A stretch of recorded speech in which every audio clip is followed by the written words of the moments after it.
Lahat tayo ay may iba't ibang kwento tungkol sa kinalakhan nating pamilya. May mga pinalad na lumaki sa mapagmahal na pamilya. Pero may iba rin na hindi naging maganda ang karanasan sa kinalakhang pamilya. Ikaw, kabarangay, anong klase ng pamilya ang kinalakhan mo?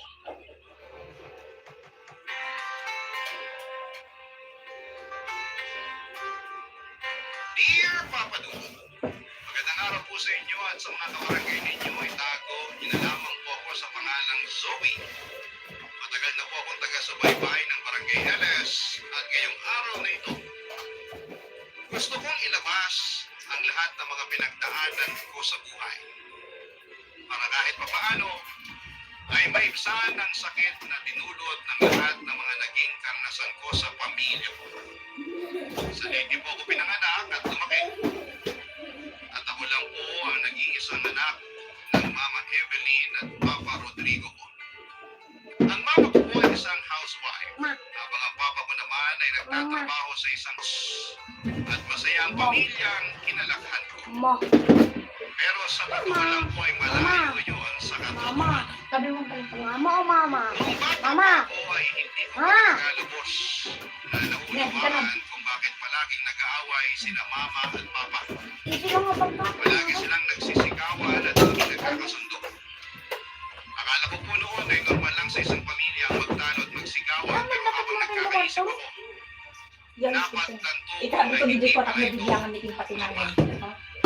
At habang tumatagal, natutunan ko na ang dahilan ng mga alitan ng mama at papa ko. Palagi ko kasing nakikita na umiinom si papa. At tuwing nalalasing siya ay nagiging ibang tao na siya. Nagsisimula po siyang magsalita ng masasakit na salita at madalas po ay kay mama niya binubuntuan ang lahat ng galit niya.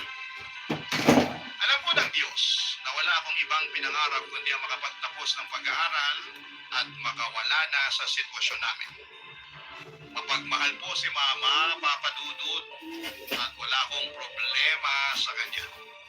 At si Papa lang po talaga ang nagdudulot sa amin ng sakit ng ulo. Pero sa kabila ng lahat ng nangyari, ang tanging hangad ko po ngayon ay magkaroon ng kapayapaan sa ating pamilya at makatagpo ng lakas upang malampasan ang lahat ng mga pagsubok. Sobrang hirap po pala noong pakiramdam na gustong-gusto mo nang makawala sa isang sitwasyon. Pero sa kabilang banda, patuloy ka pa rin naghahangad na sana balang araw ay magbago na ang lahat. Papa Dudut.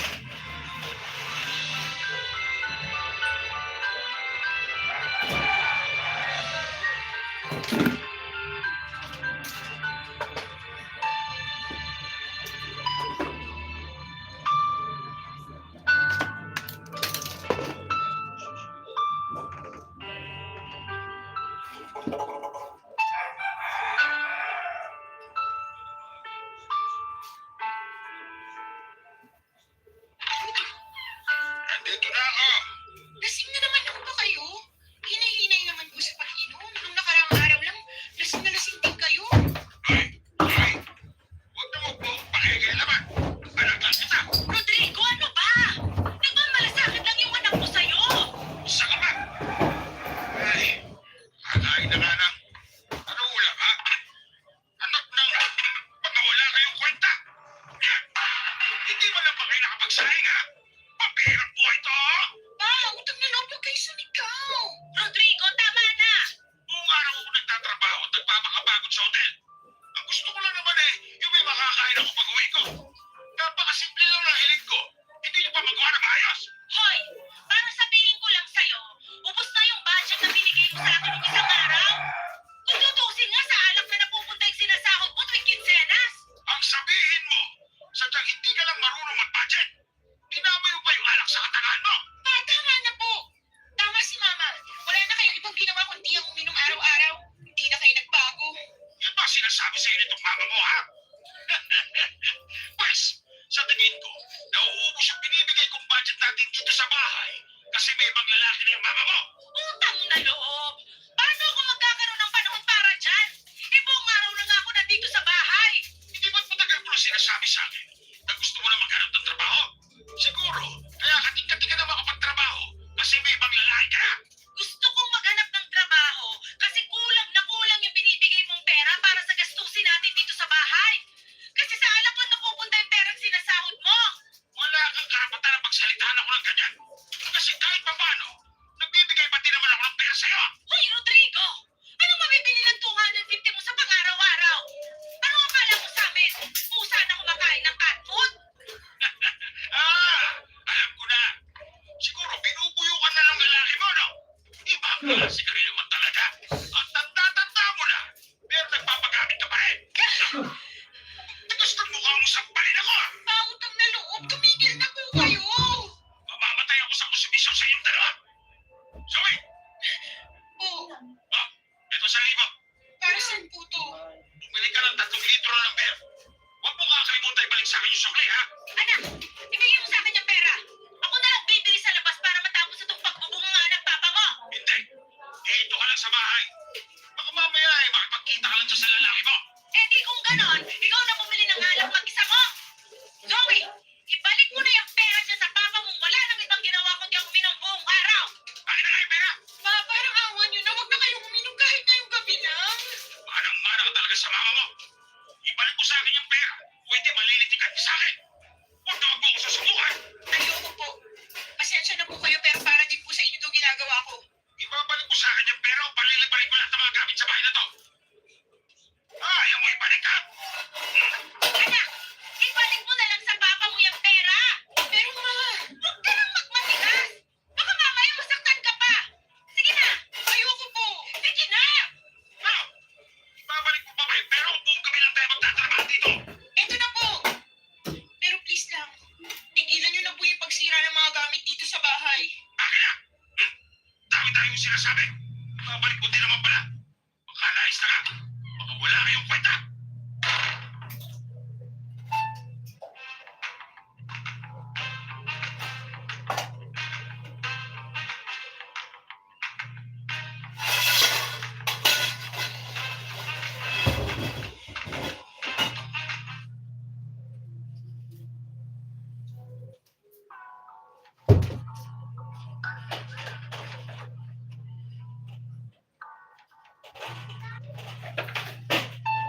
Nang gabing yon, Papa Dudut umalis si Papa ng bahay. Hindi ko po alam kung anong oras na siya umuwi, pero kinaumagahan. Nabalitaan na lang namin na sa tabi ng kalsada siya natulog.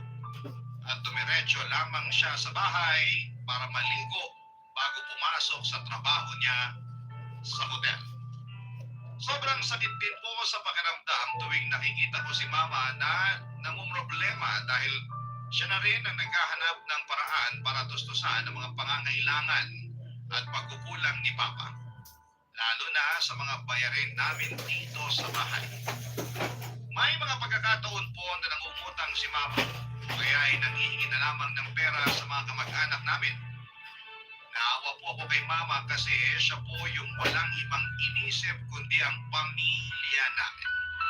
Habang si Papa sa kabila ng lahat ng pagmamahal namin, tila mas pinipili pa niyang malulong sa alak.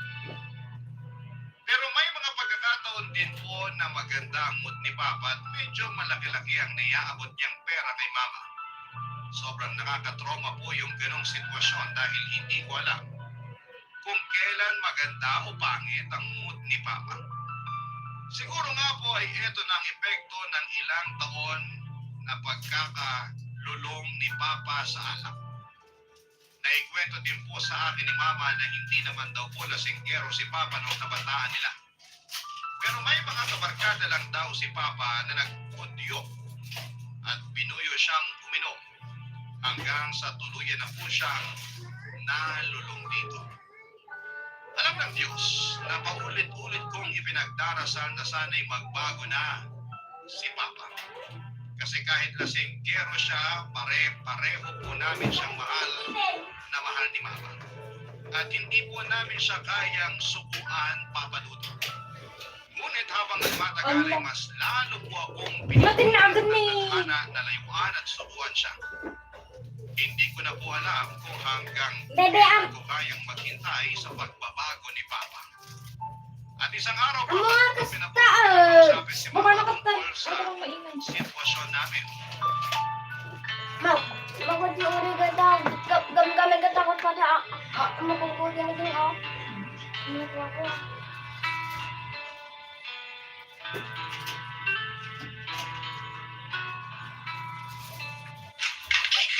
Rodrigo, ikaw na ba yan? Ma, kumalma kayo. Ako lang to. Ano ka ba naman, Zoe? Sa susunod matuto ka nga pumatok para hindi ako tinatamaan ng nervyos. Ay, nga pala. Ano ginagawa mo dito sa kwarto namin ng papa mo? May kailangan ka ba? Hindi po kasi ako makatulog eh. Bakit naman? Gusto ko po sana kayong kausapin. Tungkol ba to sa allowance mo? Huwag kang mag-alala kasi binigyan ako ng 3,000 ng papa mo kanina. Eh yung 1,000 doon, tinabi ko na yon para sa baon mo. Tabi dito, tabi. Oh, bakit mga Biyernes Santo yung mukha mo? Hindi pa kayo nasanay kay Papa. Bigyan niyo po ng 1 linggo. Sigurado po ako mahihirapan na naman kayo sa paghingi ng pera sa kanya. At malamang sa malamang, manghihingi na naman po kayo ng tulong sa mga kamag-anak natin. Zoe, huwag ka nga magsalita ng ganyan. Pasalamat na lang tayo dahil kahit papano nag-aabot pa rin ng pera ang papa mo sa atin. Pero sabang-sawa na po ako sa ganitong klaseng buhay, ma. Aaminin ko po na hanggang ngayon, umaasa pa rin po ako na magbabago si papa. Pero sa puntong to, mukhang malabo na pong mangyari yan, ma. Paano kaya kung ano, hindi po madali para sa akin na sabihin to, pero sa tingin ko, mas makakabuti para sa atin kung umalis na lang po tayo dito. Ano? Hindi, Zoe!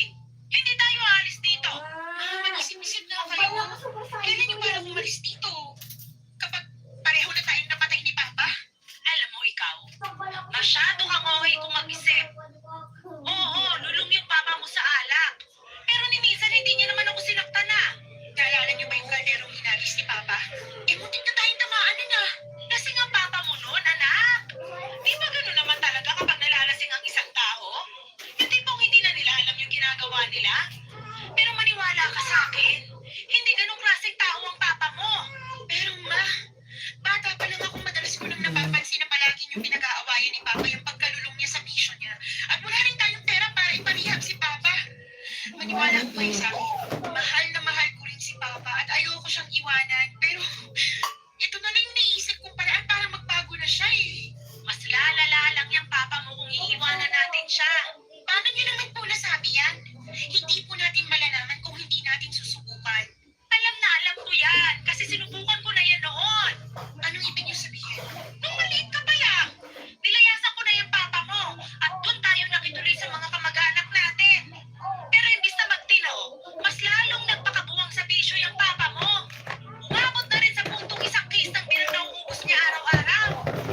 Ay naku, nagpapasalamat na lang talaga ako sa Diyos na hanggang ngayon, buhay pa rin yung Papa mo. Naku ma, magpasalamat na rin kayo na hanggang ngayon, hindi po tayo napapatay ni Papa. Bawas-bawas ang pinatabas ang dila mo, Zoe.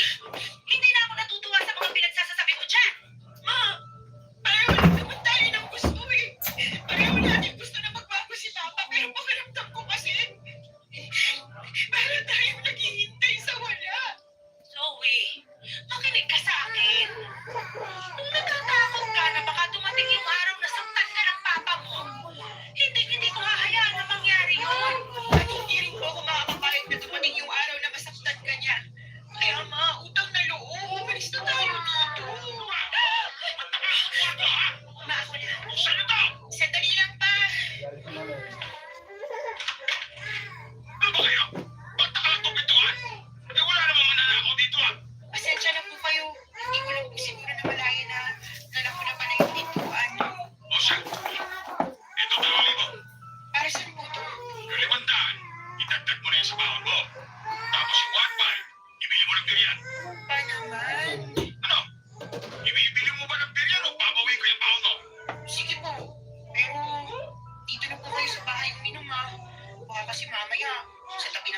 po kayo matulog. Siya. Bilisan mo na, nababag na ako. At ikaw, ba't tinutunga-tunga nga ako dyan? Magluto ka na lang makakain. Bago pa ako mapikot sa'yo. Sige. Magluluto na ako.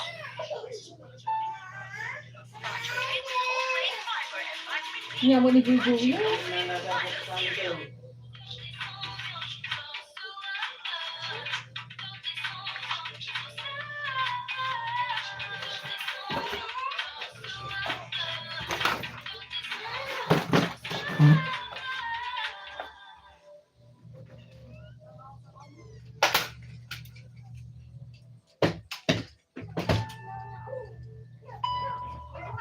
Matutog kung may pera lang po sana ako, malamang ay matagal ko na sinarikap si Papa. Pero ang totoo po niyan, salat kami sa buhay. At ang pinakamasaklap pa po ay pareho kaming umaasa ni Mama kay Papa at sa mga kamag-anak namin na nagmamagandang loob na tulungan kami. Ang masakit pa po ay marami sa mga kamag-anak namin ang hinihikayat si Mama na hiwalayan na si Papa na baka yun lang ang natitirang pag-asa namin para magbago ang lahat. Pero para kay Mama ay napakahirap po ng desisyon na yon. Para sa kanya ay hindi pwedeng subukan ng pamilya at ayaw niyang maranasan ko yung pakiramdam ng isang broken family. Alam po ni Mama kung paano maging isang bata na lumaki sa broken family. Ayaw niyang maranasan ko yun. Pero habang lumilipas ang panahon ay mas lalo kong napapansin na ang matinding pangarap ni Mama na panatilihin buo ang pamilya namin ay siya din ang unti-unti na nagpapahirap sa amin. Oo, kompleto nga kami pero hindi naman kami masaya at palagi naman kaming natatakot o natataranta tuwing nalalasing si Papa. Sa totoo lang po, papadudod, naiingit ako sa mga kaklase ko na kahit watak-watak ang pamilya, ay hindi nila kailangang pagdaanan ng ganitong klase ng pasakit. At least sila, wala silang lasinggero na ama. At least sila, may mga magulang na kahit may problema ay nagkakasundo pa rin at nagsusumikap para sa kanilang mga anak. Kaya po pinangako ko sa sarili ko na kapag nakapagtapos ako ay gagawin ko ang lahat upang matulungan si Papa. Paparihab ko siya, bibigyan ko ng mga magandang bahay para sa amin at sana sa mga pagpagod at sakripisyo makarating kami sa punto na magiging masaya kami at magiging buo pa rin kami bilang isang pamilya. Okay na! Sana po ay matupad ko ang pangarap ko na matulungan ang pamilya ko, lalong-lalo na po para sa nanay ko, Papa Dudu. Barangay Love Stories. Barangay Love Stories. Ang sabi nga nila, time heals all wounds.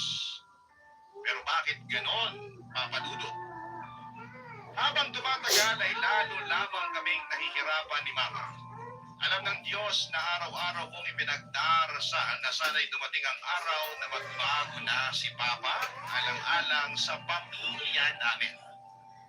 Makalipas ang ilang araw, naramdaman ni Mama ang pagkabagot sa bahay at yung kakulangan na rin ng pera kaya naisipan niyang kailangan na niyang maghanap ng trabaho. Naisipan din niyang mas mabuti kung may ipon siya para may pagbubuhanan siya ng pera kapag nagigipit kami. Kaya habang nasa trabaho si Papa, nag-apply si Mama bilang servidora sa isang karinderya dito sa probinsya namin. At tulad ng inaasahan namin, ay galit na galit si Papa nang malaman niyang may trabaho na si Mama. Nagwawala siya sa bahay kaya humingi kami ni Mama ng tulong sa mga kamag-anak namin. Doon kami tumira sa isang linggo dahil takot na takot kami kay Papa. Ngunit makalipas ang ilang araw, tila sinagot na ng Diyos ang mga dasal namin. Pinuntahan kami ni Papa para sunduin. Ilang beses siyang nagmakaawa at humingi ng tawad. Sa totoo lang, nagdadalawang isip ako kung patatawarin ko ba siya kasi baka bumalik lamang kami sa dati. Pero mukhang taus-puso ang paghingi niya ng tawad kaya pinatawad na namin siya ni Mama. mismong araw na yon, umuwi na kami ng payo. Ngunit hindi ko alam na panandalian lamang pala yun. Dahil bumalik si Papa sa pag-inom at mas lalo pang lumala ang sitwasyon nang maputulan kami ng kuryente at tubig sa bahay. Grabe, Papa Dudut.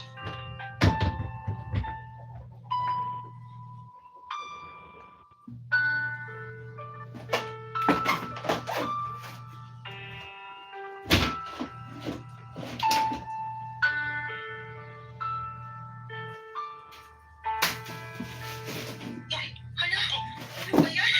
Ba't wala ng kuryente? Baka naman blackout siya. Sandali, tingnan ko lang sa labas. May ilaw naman yung mga bahay sa labas ah. Ano? Naputulan tayo ng kuryente? Parang gano'n na nga po. Pambihira naman. Eh di bali na lang. Hugasan ko na lang yung mga plato. Ay naku patay. Bakit po? Mukhang naputulan na rin tayo ng tubig. Ano ba naman yan? Pa, may alam ba kayo rito? Pasensya na kayo, pero Magsabi po kayo ng totoo. Ba't po tayo nawalan ng kuryente at tubig? may pinaglaanan kasi ako ng pera eh. Ano? Pasensya na, pero huwag kayo mag-alala. Gagawa ko rin ito ng paraan. Kung titis lang muna, ha? Hindi ko naman kasi alam na ngayon pala tayo mapuputulan. Susan mo na punta yung perang ipambabayad niyo sana sa kuryente at tubig. Ba't ko pa ba tinatanong? Ma, halina ho kayo. Zoe, anak! Ano binabalak mo, ha? Aalis na po tayo dito. Kumalma ka nga muna. Halata niyo na kung bakit hindi nabayaran ni Papa yung tubig at kuryente. Hoy, Zoe! Yung gusto ko sabihin, diretsuhin mo na ako. Yung ayoko sa lahat, yung pinaparingan ako. Malinaw na malinaw sa akin na hindi niyo nabayaran yung kuryente at tubig dahil dyan sa bisyo niyo. Kasi isip mo ba ako? Lugmok ako noon nung iniwan niyo ako ng mama mo. Kinailangan ko ng alak para makalimutan ko yung sakit na iniwan niyo sa akin. Ibang klase rin naman. Ang galing niyo magpalusot. Kung gusto niyo magpakabuhang sa bisyo niyo, bahala po kayo. Pero talaga ba? Ha? Ba? Kinailangan pang umabot sa puntong hinayaan yung maputulan tayo ng kuryente at tubig para lang matustusan yung bisyo niyo? Zoe, anak, parang awa mo na. Huwag mo na sagot-sagutin yung papa mo. Halika, doon tayo sa kwarto mag-usap. Rodrigo, dito ka muna sa sala. Mag-uusap lang kami ng anak mo.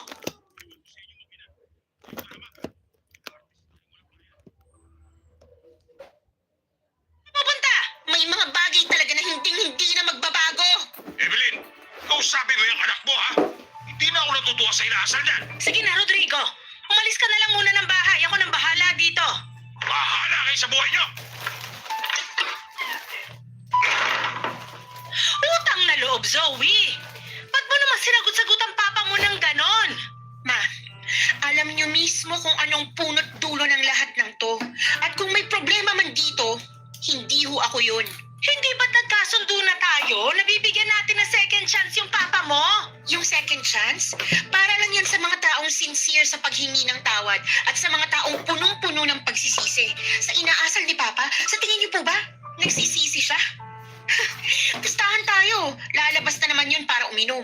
Sa inaasal mo ngayon, para mo na rin tinanggalan ng pagkakataon na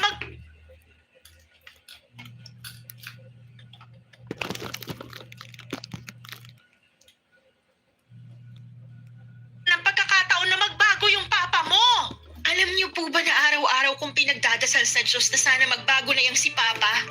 Pero sa puntong to, mukhang malabo nang mangyari yun, May. Naputulan na nga tayo ng kuryente at tubig, oh. So, ano, hihintayin pa ba natin na lumala ang sitwasyon? Yan lang ba ang kinagagalit mo, ha? May trabaho na ako sa karinderya, di ba? Huwag ka mag-alala. Ako nang gagawa ng paraan. Basta manahimik ka na lang dyan. Manahimik? Utang na loob, Ma. Paano ako mananahimik? Unti-unti na tayo nasisira at nabubuhay sa takot ng dahil kay Papa. So, anong gusto mo mangyari? Iwanan natin yung Papa mo ng tuluyan? Oo. Kasi yun na lang ang paraan para matahimik na yung mga buhay natin eh. At sa tingin mo ba matatahimik ang Papa mo pag ginawa natin yon? Nakita mo naman kung gaano ka-depressed yung Papa mo nung iniwan natin siya, di ba? Zoe, kung tuluyan nating iiwanan yung Papa mo, baka may gawin lang siyang masama sa sarili niya. So mas pipiliin niyo na may gawin siyang masama sa atin, ganun ba yon? Zoe, anak, maniwala ka sa akin. Habang nasa tabi mo ako, hindi ako makakapayag na saktan ka ng Papa Magtiwala ka sa akin. Magiging masaya rin tayo balang araw. Pero sa ngayon, magtiis na muna tayo, ha? Parang awa mo na. Huwag mo munang sukuan yung pamilya natin. Bear Brand 840 grams, 279.50 pesos na lang. Price off, tibay on. Did you know underarms deserve skincare too? Use Nivea Derma Control to strengthen skin defense for firm and bright underarms. Habang tumatagal, Papa Dudut, ay mas lalo lamang akong napapagod at nasasaktan. Sa totoo lang ay huminto na ako sa pagdarasal na sana'y magbago si Papa kasi unti-unti kong natatanggap na baka wala na talagang pag-asa.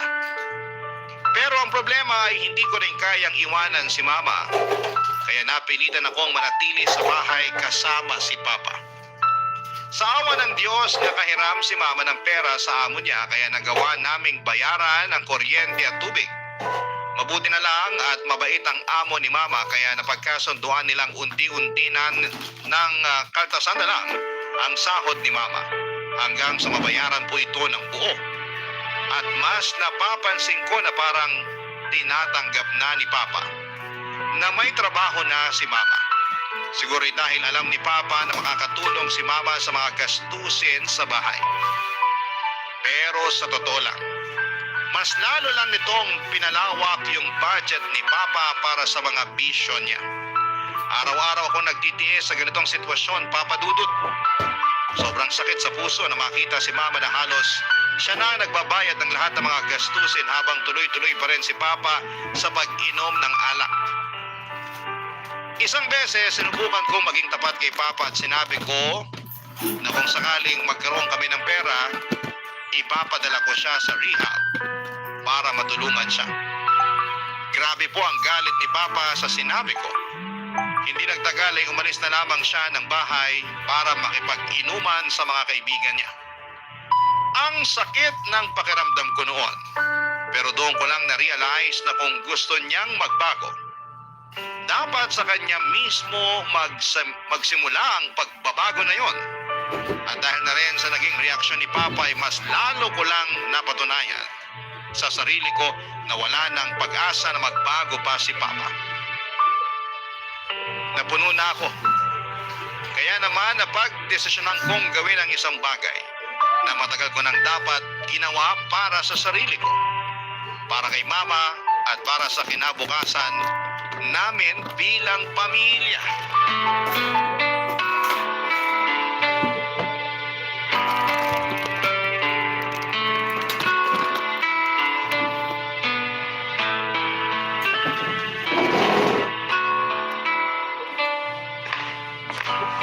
Ma? Oh, Zoe, may kailangan ka? Gusto ko sana kayong makausap eh. Ganun ba? Sige, halika dito. Tabihan mo ako.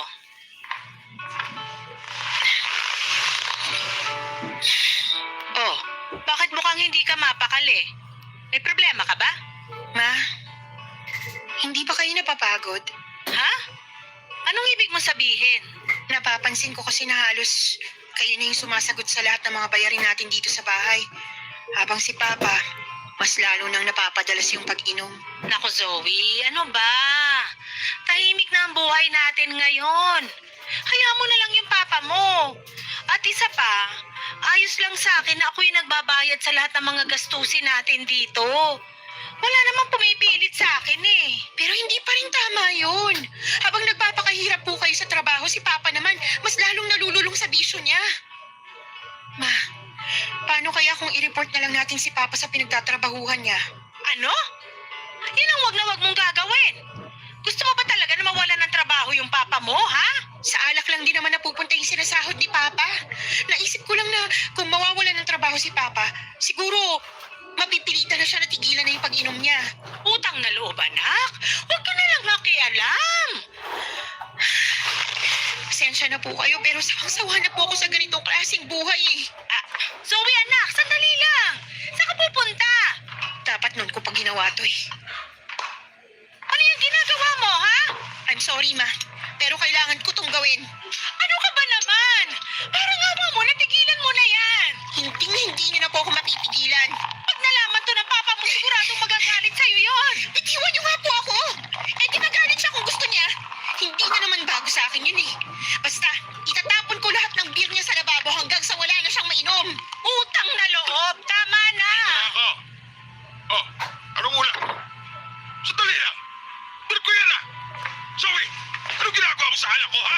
I'm sorry pa, pero mahal ko po kayo at kailangan kong gawin to. Tignan mo itong ginawa mo.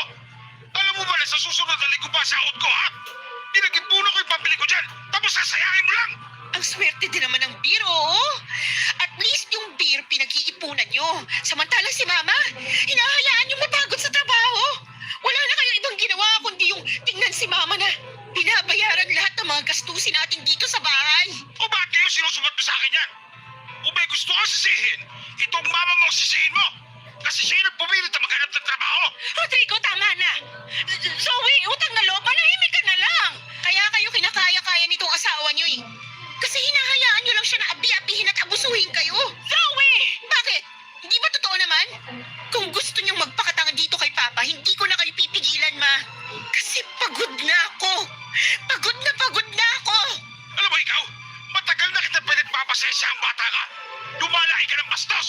Pues, kung naghahanap kayo ng sisisihin, humarap kayo sa salamin. Ba't talaga bastos ng bata ka? Rodrigo, huwag ka magkakamali sa pananganak natin. Huwag pa akong pakialaman. Gusto mo ikaw sumagal ka?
Habang kami ay nagtatago, ang totoo niya, sobra-sobra ang iniwan sugat ni Papa.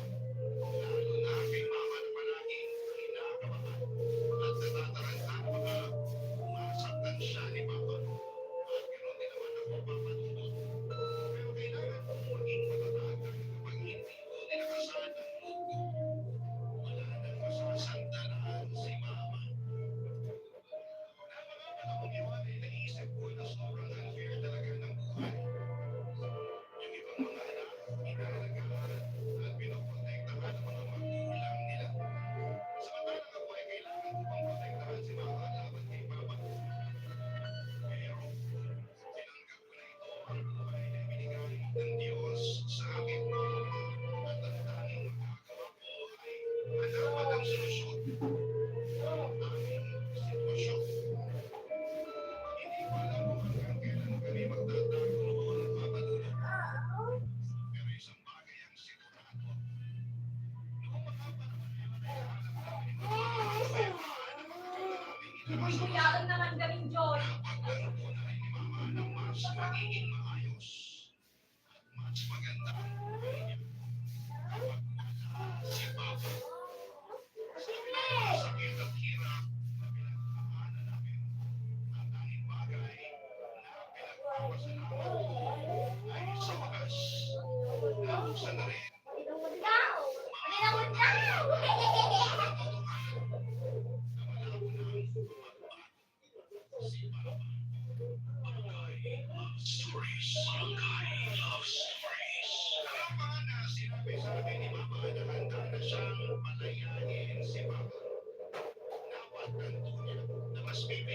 ang pagkawatak-watak kami bilang pamilya. Kaya sa naman manatiling buo. Pero puno ng sakit at bigati ang pamilya namin. Sa puntong yun ay pareho naming naunawaan ni Mama na ginawa na namin ang lahat para manatiling buo ang pamilya namin. Pero kung ayaw magbago ni Papa, wala na kaming magagawa pa. Sa kabanihang pala, dumaan ang mga linggo na hindi na nagkrus ang landas namin ni Papa. Aming linggo na may mga pagkakataon na nami-miss namin siya ni Mama at nag-worry kami sa kanya. Paminsan-minsan, nagpapatanong kami kung mas na kaya si Papa at kung okay lang ba siya. Pero unti-unti rin naming natanggap ni Mama na mas mahalaga para sa amin. Hindi namin hahanapin ang mga sagot sa mga tanong na yun. Narealize ko rin, Papa Tuto, na hindi lahat ng kwento ay kaya masayangin. Hindi lahat ng pamilya ay kaya ng pagkakapatid. Lalo na ako. Alam mong inapusuhan. Sa mga ninyong nakikinig ang magpapayo lang. Ay malagang matuto natin ipatanggol ang ating sarili. Lalo na kung nakaranas tayo ng mga abuso. Dahil mahal natin ang isang tao, hindi ibig sabihin kailangan natin isiyan.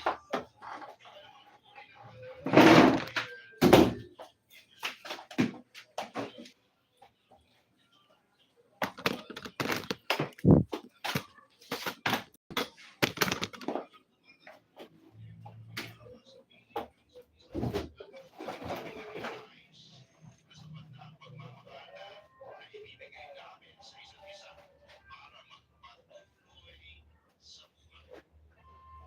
Pagkatapos ng eskwela, agad akong pumunta sa karinderya kung saan ay nagtatrabaho si Mama para kumustahin siya. Ngunit isang araw, hindi ko po inakala na magbabalik muli ang isang tao matagal na naming iniiwasan ni Mama, Papa Dudong.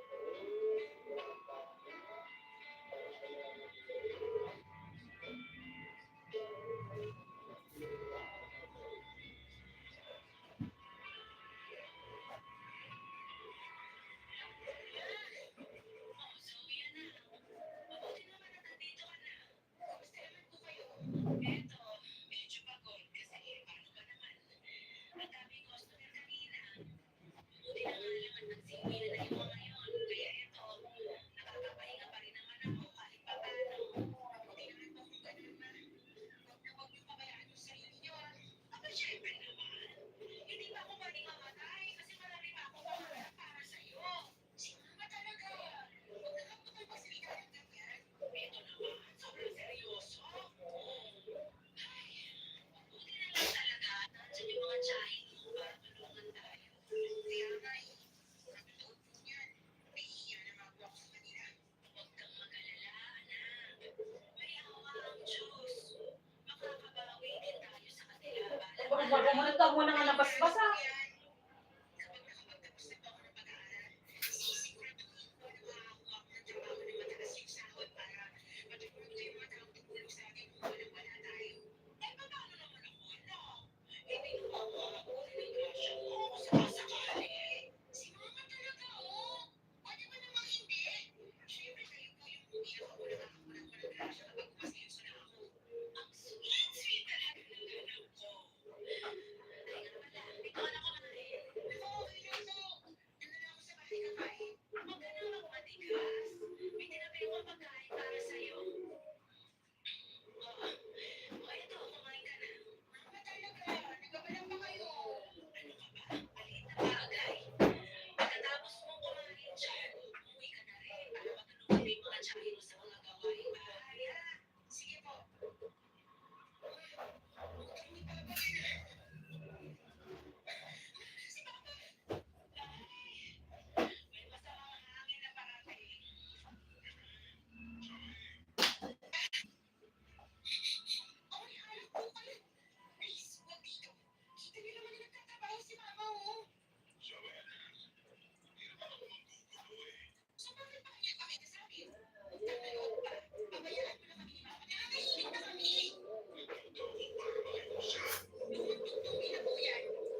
Bakit di ba kita ito ganyan papatuloy? Parang walang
Ang bait naman niya.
Ano ba nila nagkakatin?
ay hindi nila dapat iniiwan ang isa't isa.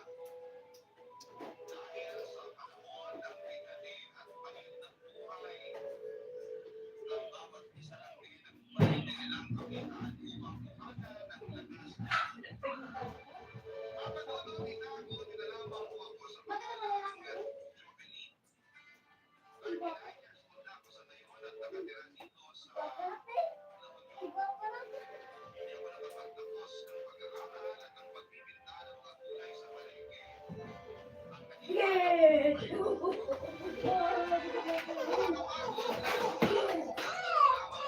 ng pisang ko magkasama sa mga pero ayos na kasi ako ang madaling gawin talaga. Sa gulayan na rin ang ginagawa ng buhay ko papadolo. Masaya naman lalo na at nagiging kaibigan ko na rin ang mga suki. Dahil madalas din ang malaki ang kita. Lalo na kapag malapit ang piyesta sa mga malapit na bagat. Gusto kasi ang malalaking handaan sa lugar mga ganong okasyon. At sa ganong okasyon din ako nagkaroon ng pagkakataon na nakilala si Nico na katunan ay naging asawa ko. Panawan na mampay.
Joy, ito naman di na. Ganyan na. Putang ina talaga itong Joy na to ba, nakakagigil.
Ni Jojo niya lakot din ay.